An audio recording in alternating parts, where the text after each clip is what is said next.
Хятадын технологийн магнат Джек Магийн хувьд эрх чөлөөний үн 26 тэрбум $тай тэнцэнэ гэдгийг харуулсан нэгэн явдал тохиолдлоо. Хятадын төрийн хэвлэл мэдээллийн хэрэгслэр Alibaba төвтэй Ханчжоу хотоос Ма нэртэй эрийг баривчлан саатуулсан гэсэн мэдээлэл цацагдсанаар Хятадын цахим худалдааны аварга Магийн хамтран үүсгэн байгуулсан Alibaba-гийн Хонконгод бүртгэлтэй хувьцааных нь ханш 9.4%-аар унсан байна. Хятадын төрийн телевиз CCTV-гийн мэдээлснээр с жигтнийг 4-р сарын 25-нд салан тусгаарлахыг өдөөн турхирсан болон төрийн эрх мэдлийг урвуулан унгахыг өдөөсөн хилийн чанд дахь Хятадын эсрэг дайсагнагч хүчинтэй тохиролцсон гэх үндслэлээр албадан арга хэмжээ авсан гэнэ.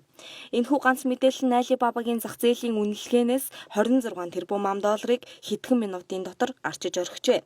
Төрийн өмчөд үндэслэх үзэлтэй гэгдэг Global Times сонины ерөнхий редактор асан Ху Шижийн Weibo сайтад шижигтний нэр 3 тэмдэгт буюу ханцтай гэдгийг нийтэлжээ. Бүгд найрамдах Хятад ард улс болон Хонконгод үүсээд буй асуудлыг арилгахын тулд Global Times сонинд яллагдагчийг 1985 онд Вэнжоу хотод төрсөн бөгөөд мэдээллийн технологийн компанид техник хангамжийн судалгаа хөгжүүлэлтийн захирлаар ажиллаж байсан гэдгийг онцлон мэдээлжээ.